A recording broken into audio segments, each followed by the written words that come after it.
స్వామి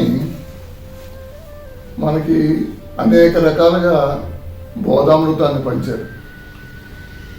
ఎన్ని చెప్తున్నారో మనకి, మనం స్వామి కూడా చెప్పింది ఏంటి, నేను చెప్పినవన్నీ మీరు పాటించక్కర్లేదు బంగారు, కొన్నైనా మీరు పాటించండి అని స్వామి చెప్పారు. మా ఇంటర్వ్యూ రూమ్లో స్వామి వారు అడిగారు, పురాణాలు ఎన్నిరా అన్నారు. అంటే మాకు తెల్లమోహనేశం స్వామి చెప్పారు 18 పురాణాలు. ఎవరు రాశారు అన్నారు. అప్పుడు మేము మాట్లాడలేదు. స్వామి చెప్పారు వ్యాసులు వారు రాశారు. ఈ 18 పురాణాలు చదువుకునే ఓపిక నేటి ప్రజానీకానికి లేదు. అందుకనే వ్యాసులు వారు అప్పుడే ఈ విషయాన్ని గమనించి 2 పంక్తుల్లో, ఓన్లీ 2 లైన్లో ఈ పురాణం తాలూకు 18 పురాణాల తాలూకు సారాన్నంతా ఇమిడ్చి రాశారు. అదే పరోపకారాయ పుణ్యాయ పాపాయ పరపీడనం. అంటే పరులకు ఉపకారం చేస్తే పుణ్యం వస్తుంది, పరులను నిందించి బాధ పెడితే అది పాపం వస్తుంది. ఈ 2 మీరు పాటిస్తే చాలా మీరు పాటించినట్టే అన్నారు. సో ఇక్కడ మనం ఆ స్వామి చెప్పినటువంటి విషయాన్ని బాగా ఆకలింపు చేసుకొని అదే రీతిలో మేము జీవితాన్ని మలుచుకుంటూ వెళ్ళాం. ఎవరినైనా మనల్ని పొరపాటున ఎవరైనా మనల్ని తిట్టినా, మన మీద కోపడినా, మనల్ని బాధ పెట్టినా స్వామి చెప్పినటువంటి ఆ రోజు ఆ మాట మాకు గుర్తుండేది. ఇంకో మాట కూడా చెప్పారు ఇంకో సందర్భంలో, తిట్టు చాలా ప్రమాదమైందిరా, ఆ తిట్టు ఎవరైతే మనం ఎవరిని తిడుతున్నామో వాడి తాలూకా పాపాలన్నీ కూడా తిట్టినోడికి వెళ్ళిపోతాయి. కాబట్టి మీరు ఎవరిని తిట్టొద్దు, ఎవరిని దూషించొద్దు, ఎవరిని బాధ పెట్టొద్దు అని చెప్పారు. సో ఇది నాకు గుర్తుంచుకొని నేను ఎవరు నన్ను బాధించినా కూడా ఆ రోజు స్వామి చెప్పారు కదా, నా పాపాలన్నీ వాళ్ళు తీసుకుంటున్నారు, అందుకోసమే స్వామి నన్ను తిట్టిపిచ్చారు అని అనుకుంటాను. అలా అనుకోవడం వల్ల ఏమవుతుందంటే మనకు కోపం కానీ, క్రోధం కానీ, ఆవేశం కానీ రాదు.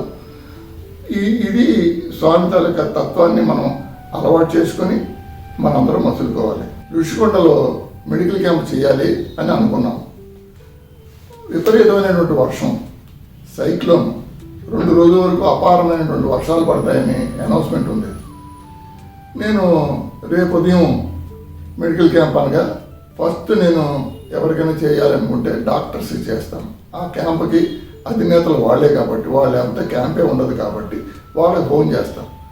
చేయగానే ఒక డాక్టర్ గారు అన్నారు, సార్ ఇంత సైక్లోన్ ఉంది, ఇంతలాగా వర్షం పడుతుంది, ఇంకొక 24 అవర్స్ ఉధృతంగా ఉంటుందని చెప్తున్నారు, మనం ఎలా చేస్తాం సార్ క్యాంపు, అక్కడ ఒక షెల్టర్ ఏమైనా ఉందా అని. ఏమి షెల్టర్ లేదండి, చెట్టు కింద పెట్టి మనం క్యాంప్ చేయడమే అన్నారు. అదేంటి సార్ మరి ఎలాగా అన్నారు. ఎలాగేంటండి, మనం ఇన్ని క్యాంపులు చేసాం, ఎప్పుడైనా మనకి ఏదైనా ఆటంకం కలిగిందా? స్వామి మన ఆటంకం కల్పించరు, మనం ఆ విశ్వాసాన్ని మనం పెంచుకోవాలి, ఆ విశ్వాసం ఎప్పుడైతే ఉందో అది ఆ ఆటంకం ఉండదు అని చెప్పాను. ఎందుకైనా మంచిది 4 గొడుగులు పట్టుకోండి అన్నారు. సార్ ఎప్పుడైతే మనం గొడుగు అనేది పట్టుకెళ్ళామో మన విశ్వాసం పక్కకి సడిలంటే, కాబట్టి మనం ఏమీ పట్టుకెళ్ళాం. మనం మామూలుగా క్యాంపు జరుగుతుంది, మీరు చూస్తూ ఉండండి, ఇన్ని చేసాం మనం, మీకు అనుభవం ఉంది కదా, కాబట్టి మీరు ఏం మొమ్మాట పడకుండా, ఏమీ అసలు మీరు సంకోచించకుండా తెల్లవారుజామున ఉదయాన్నే మీరు 7 గంటలకల్లా మీరు అక్కడికి వచ్చేయండి సార్ అని చెప్పారు. సరే బాబుజీ గారు మీకు అంత నమ్మకం ఉంటే కానివ్వండి అన్నారు. రుషికొండ వెళ్తున్నప్పుడు అంతా దారంతా వర్షం పడుతుంది. అక్కడ మేము కారు ఆపడానికి ముందంతా వర్షం పడింది. ఇలా కార్లు ఆపాము, వర్షం ఆగిపోయింది. ఇంతకన్నా గొప్ప మిరకలు మరొకటి ఏమి ఉండదు. అటువంటి కార్లు ఆపాము, కూర్చున్నాము. డాక్టర్లు అందరూ చేశారా, మా దగ్గర ఉన్న దుప్పట్లు తడిగా ఉంటే ఆ చెట్టు కింద పరిచయము, దుప్పట్లు మందులన్నీ పెట్టాము. మెడికల్ క్యాంపు జరిగింది. 300 మంది పేషెంట్లని ఆ రోజు డాక్టర్లు పరిశీలించడం జరిగింది. మేము తెచ్చుకున్నవన్నీ 10 మందికి పంచుకోవడం జరిగింది. అయిపోయిన తర్వాత మళ్ళీ కారులో కూర్చొని మళ్ళీ జై బోలో భగవాన్ శ్రీ సత్యసాయి బాబా గారికి అని అన్నామో లేదో మళ్ళీ వర్షం తడవడం పడడం మొదలైంది. రాత్రి ఎవరైతే నాతో ఈ గొడుగుల గురించి సంభాషణ చేశారో అదే డాక్టర్ గారు నా కారులో కూర్చుని ఉన్నారు. కూర్చుంటే మధ్యలో వెళ్తుంటే బాబ్జీ గారు చాలా విచిత్రంగా ఉందండి, మీరు చెప్పినట్టే జరిగింది. మరి అక్కడ బయలుదేరినప్పుడు ముందు వర్షం ఉంది, బయలుదేరేటప్పుడు లేదు, మళ్ళీ బయలుదేరినప్పుడు వర్షం పడింది, మళ్ళీ ఇక్కడికి వచ్చినప్పటికీ వర్షం అయిపోయింది, క్యాంప్ అంతా బాగా జరిగిపోయింది, మళ్ళీ ఇక్కడి నుంచి బయలుదేరింది, మళ్ళీ వర్షం వస్తుంది. మీరు అన్నట్టుగా గొడుగులు తెచ్చుంటే స్వామి మీద నమ్మకం పోయినట్టే కదా మనకి, కాబట్టి మీదే కరెక్ట్ అండి అని ఆయన అనడం జరిగింది. ఏమండి ఇక్కడ మన దగ్గర ఇంకా మెడికల్ మందులు చాలా మిగిలి ఉన్నాయి కదా, ఇక్కడ క్యాంప్ చేసేద్దామా, గుడిసెలు కనపడుతున్నాయి అన్న అంటే మాకేం అభ్యంతరం లేదు, చేసేద్దామన్నారు. సార్ చేసేద్దామంటున్నారు, ఇక్కడ కుర్చీలు బలలు ఏమి లేవు, అరుగులు ఉన్నాయి, అరుగుల మీద కూర్చొని మీరు చేస్తారంటే ఎందుకండి స్వామి దగ్గర అలాంటి ఏం మాట్లాడతారు మీరు? అదేం కాదు, స్వామికి సేవ ముఖ్యం, ఎక్కడ చేస్తున్నాము ఎలా చేస్తున్నాము, మనకు అవసరంగా పదాలు కావాలా, ఏం అక్కర్లేదు, పేదలకు 10 మందికి ఉపయోగపడుతుంది. అందులో గుడిసెలు అడవిలోని మనం క్యాంప్ చేస్తామంటే మంచి మాట, చాలా మంచి మాట, ఇది గొప్ప అవకాశం అని చెప్పి డాక్టర్లు అన్నంతో అప్పటికప్పుడు తీసి దుప్పట్లన్నీ తీసుకెళ్ళారు. పేదలు పంచుదాం అనుకున్న దుప్పట్లు ఉన్నాయి మన దగ్గర, అవన్నీ కింద పరిచేసి మెడికల్ క్యాంపు చక్కగా 200 మందికి మెడికల్ క్యాంపు చక్కగా చేసాం. ఈ ఒక పక్క ఈ మెడికల్ క్యాంప్ జరుగుతుంటే నీళ్లు అవసరం ఉంది కదా, బోర్ ఉందని కదా అక్కడ ఆపాము. బోర్ ఇలా కొడుతుంటే అక్కడ ఉన్నటువంటి ఒక ఆయన పెద్ద ఆయన వచ్చి, సరే ఈ బోరు 2 సంవత్సరాలు 3 సంవత్సరాలు అయిపోయింది, పాడైపోయి ఇందులోంచి ఒక చుక్క నీరు రాదన్నారు. ఏంటి చుక్క నీరు రాదానికి మీరు చెప్తున్నారు, మరి ఎలాగా అని అంటే అక్కడ ఒక 1/2 కిలోమీటర్ దూరంలో ఒక ఏరు పారుతుంది, ఆ గడ్డలోంచి మీరు నీళ్ళు తెచ్చుకోవాలి అంటే ఒక 2 ఒక సేవాదాన్ని దాన్ని పంపించి ఆ నీళ్ళు తేయడానికి 2 బకెట్లు ఇచ్చి పంపించారు. ఈ లోపుని మాలో ఒక అతను సాయిరామ్ సాయిరామ్ సాయిరామ్ అనుకుంటూ బోరు కొట్టడం మొదలెట్టాడు. ఎప్పుడైతే సాయిరామ్ సాయిరామ్ అని కొట్టి నాలుగోసారి కింద కొట్టాడో వాటర్ వచ్చింది. మనకి స్వామి ఇంత అవకాశం కల్పిస్తున్నారా అని చెప్పి అప్పుడు గబగబా గిన్నెలు, పెద్ద పెద్ద గిన్నెలు ఉంటే, అండాలు ఉంటే తీసుకొచ్చి ఆ నీళ్లు పట్టాం. అవి ఎంతవరకు పట్టామంటే ఎంతవరకు వచ్చాయంటే ఆ నీళ్లు మాకు సరిపడా మా భోజనాలకి, మా చేతులు కడుక్కోవడానికి, మేము ఈ సామాను కడుక్కొని వెళ్ళిపోవడానికి వరకు సరిపోయేటంత నీరు మాత్రమే వచ్చింది తప్ప ఎక్కడ నీరు రాలేదు. ఆ చుట్టుపక్కల వాళ్ళందరూ వచ్చి ఇదేంటి సార్ 2 సంవత్సరాలు పెట్టి మేము కొడుతూనే ఉన్నాము, ఒక చుక్క రాలేదు, ఇది ఎలా వచ్చిందంటే ఇదంతా స్వామి తల్లిక కృప, భక్తులు బాధ పెట్టరు భగవంతుడు, మనం చేసే కార్యక్రమం మంచిదైతే భగవంతుడు మనం ఎన్నంటే ఉంటాడు, అది మేము పూర్తి విశ్వాసంతో ఉన్నాము, అందుకని ఈ నీరు స్వామి ఇచ్చినటువంటి నీరు, ఇది మాకెప్పుడు ఎటువంటి ఆటంకం ఎక్కడా కలగలేదు అని చక్కగా స్వామిని తలుచుకొని భజన చేసుకొని ఆ మెడికల్ క్యాంప్ అయిన తర్వాత చక్కగా మేము బయలుదేరి వెళ్ళిపోయాం. ఎప్పుడు దగ్గరేమో అంటే నేను చిన్నప్పటి నుంచి స్వామి భక్తుడినే, చిన్నప్పటి నుంచి స్వామి దగ్గరికి వెళ్తూనే ఉన్నాను, ఎన్నిసార్లు కొలుస్తూనే ఉన్నా. కానీ స్వామి దగ్గరికి తీసుకున్నది ఎప్పుడు, మాట్లాడింది ఎప్పుడు అంటే నాకు అనిపించింది ప్రశాంత నిలయంలో కూర్చుంటే వాళ్ళకి ఎక్కడో దూరంగా స్వామి వాళ్ళకి విభూతి ఇచ్చేవారు, ఉంగరాలు సృష్టించి ఇచ్చేవారు, ఇవి తీసుకెళ్ళి ఇంటర్వ్యూలకు ఇచ్చేవారు. సరే మనం స్వామి మనల్ని ఎందుకు పిలవట్లేదు, మనతో ఎందుకు మాట్లాడట్లేదు, మనకి ఆ ఇంటర్వ్యూ దాకా వెళ్ళి అదృష్టం మనకు ఉందా అనేటటువంటి భావన, తపన అది మామూలుగా నాకు కలిగలేదు. ఎంత బాధ, ఎంత మదన పడి అది దాని తాలూకా క్లూ ఏంటో పట్టుకోవాలనుకున్నా. ఏమీ లేదు, వెరీ సింపుల్. స్వామి చెప్పింది ఆచరించడం తూచా తప్పకుండా, స్వామి చెప్పినట్టు సేవ చేసుకోవడం నిస్వార్థంగా, ఇవి మనం ఆచరించుకోగలిగి స్వామి చెప్పినట్టు ఎవరిని తిట్టకూడదు, ఎవరిని బాధ పెట్టకూడదు, ఏ జీవిని కూడా బాధ పెట్టకూడదు, మనుషులనే కాదు, ఏ జీవిని బాధ పెట్టినా భగవంతుని బాధ పెట్టినట్టే. కాబట్టి అవి మనం ఆచరించాలి అనేటువంటిది నేర్చుకున్న తర్వాత నేను ఎప్పుడైతే ఈ సేవలు చేయడం, విద్యుత్తంగా చేయడం మొదలుపెట్టానో అప్పుడు స్వామి దగ్గరికి రావడం మొదలెట్టారు. స్వామి ఎలా అంటావు, విభూతులకి మహత్యం నీకు తెలుసా, చనిపోయిన వాళ్ళు బతికించారు స్వామి విభూతి నోట్లో వేసి, మరి విభూతి అంటే అంత చిన్నగా మాట్లాడక అది ఏ ఉద్దేశంతో స్వామి ఇస్తారో మనకు తెలీదు. మనం ఇవాళ ఇంత హెల్తీగా ఉన్నాను అంటే ఆ స్వామి ఆ రోజు ఇచ్చిన విభూతే కదా. ఇంత వయసు వచ్చింది, ఈ వయసులో కూడా నేను నడుస్తున్నాను, పరిగెడుతున్నాను, పనులు చేస్తున్నాను, ఇంత సేవ చేసుకోగలుగుతున్నాను అంటే అది కేవలం ఆ విభూతి ఆ రోజు మన స్వామి ఇచ్చిందే కదా. ఆనందాన్ని నాకు ఎందుకు మిస్ చేస్తారు అని చాలా బాధపడేవాడిని, మొదలుపడ్డాను.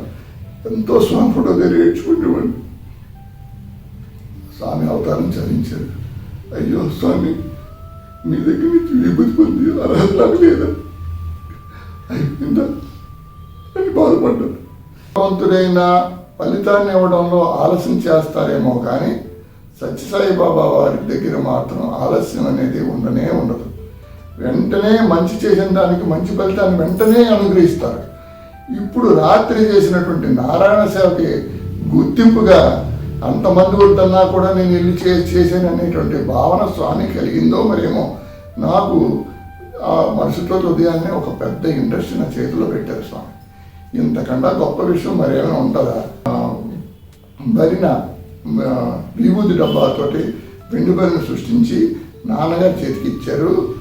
అది చాలా కాలంగా అన్ని వస్తువులు ఉన్నాయి కానీ అది కనబడలేదు మాకు. అది చాలా కాలమైంది.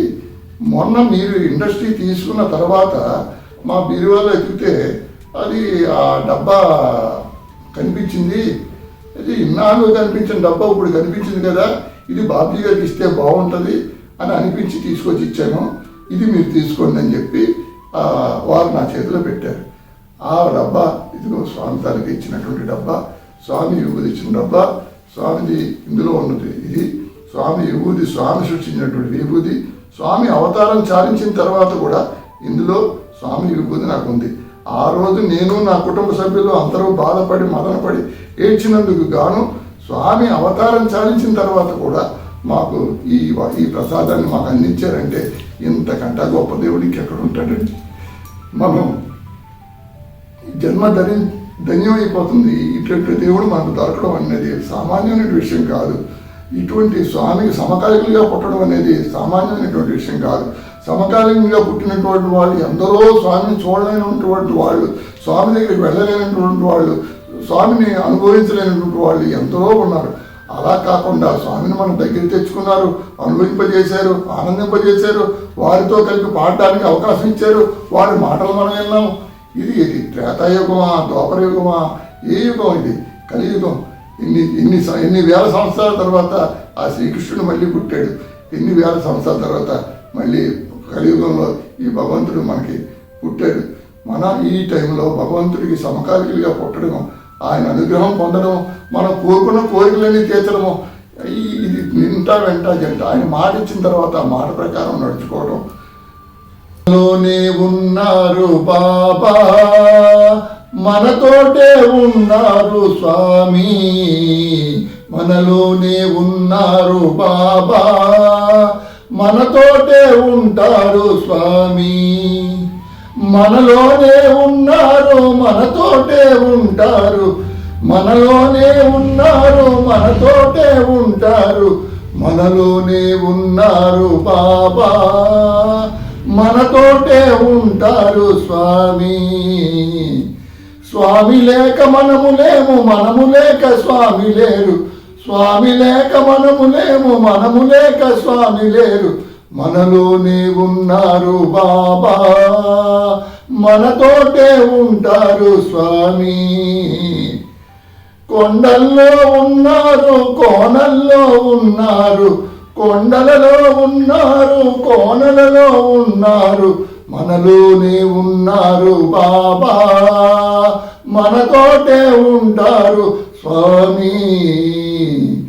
గుండెలలో ఉన్నారు, గుడి కట్టుకు ఉన్నారు. గుండెలలో ఉన్నారు, గుడి కట్టుకు ఉన్నారు. మనలోనే ఉన్నారు బాబా, మనతోటే ఉంటారు స్వామి. మనలోనే ఉన్నారు బాబా, మనతోటే ఉంటారు స్వామి. మా ఇంట్లో కూడా అందరూ, మా అమ్మగారు ఉన్నారు, ఆమెకి 87 సంవత్సరాల వయసు. ఈ రోజు వరకు ఆమెకి స్వామి ఉదయం లేచిన దగ్గర నుంచి స్వామి చింతన, స్వామి లిఖిత జపం రాసుకుంటారు, స్వామి భజనలు పాడుకుంటుంది, స్వామి నామస్మరణ చేసుకుంటుంది. అన్నీ స్వామి స్వామి స్వామి. మధ్యలో ఏదైనా కాస్త కూస్తో ఆ రిలాక్స్ కోసం ఏదైనా టీవీ పెట్టుకున్నా కానీ ఎక్కువ స్వామిది. స్వామి తప్ప ఆమెకి ఎవరూ లేరు. ఆ భజనని తీసుకెళ్ళమంటుంది. ఈ వయసులో కూడా ఎంఈపీ కాలనీ భజనని తీసుకెళ్తూ ఉంటాను. సో అలాగే మా మనవలు కానీ మా పిల్లలు కానీ సేవా కార్యక్రమాలు చేస్తూ ఉంటారు. ఎవరు బర్త్డే వచ్చినా, ఎవరు పెళ్లి రోజు వచ్చినా అందరూ కూడా ఎక్కడో దగ్గర ఆ వికలాంగులకో ఆ కళ్ళు లేని వాళ్ళకో ఎవరికో వారికి ఏదో ఒక సేవా కార్యక్రమం ప్రత్యేకంగా పెట్టుకొని సేవ చేస్తూ ఉంటారు. ఇది నిజంగా నా అదృష్టం. అటువంటి బిడ్డల్ని నాకు స్వామి ప్రసాదించిన స్వామికి అనంతకోటి సాష్టాంగ నమస్కారాలు. ఇటువంటి సేవాభావంలో మమ్మల్ని నడిపిస్తున్నారు. స్వామి ఫోల్డ్లోకి రాకముందు నేనేమిటి, ఫోల్డ్లోకి వచ్చిన తర్వాత నేనేమిటి అని చూసుకుంటే నాలో చాలా మార్పు వచ్చింది. నాకు ఇటువంటి ఏమీ తెలిసేది కావు, సేవ తెలిసేది కాదు. 10 మంది గబుక్కునే ఏదైనా కోపం వస్తే దూషించేవాడిని. అటువంటివన్నీ కూడా ఈ స్వామి ఫోల్డ్లోకి వచ్చిన తర్వాత నేను అన్నీ విరమించుకొని స్వామి మార్గంలో నేను నడుచుకుంటున్నా. చేయలేనిది ఏముందండి, సర్వం చేయగలడు ఆయన. ఆయన చేయలేనిది ఏమైనా ఉందా? ఆయనే మొత్తం సృష్టి, ఆయనలోనే మనం ఉన్నాం, మనలోనే ఆయన ఉన్నారు. కాబట్టి భగవంతుడికి అటువంటి భగవంతుని మనం ఈ కలియుగంలో చూసాము, కొలుచుకున్నాము. ఇంతకన్నా గొప్ప భాగ్యం మరొకటి ఉండదు. తప్పకుండా అందరూ ఆ స్వామి అడుగుజాడలో నడుచుకొని ఆ స్వామి చెప్పిన సేవాభావాన్ని అలవర్చుకొని స్వామితో ప్రత్యక్ష అనుభవం, అంటే స్వామి లేరని అనుకోవద్దు, అనుభవిస్తున్నాం, అనుభవించాలి. అది మీరు ఫిజికల్గా మీరు మనసులో కళ్ళు మూసుకొని ధ్యానించుకుంటే ఆ అనుభవం మీకు తప్పకుండా వస్తుంది.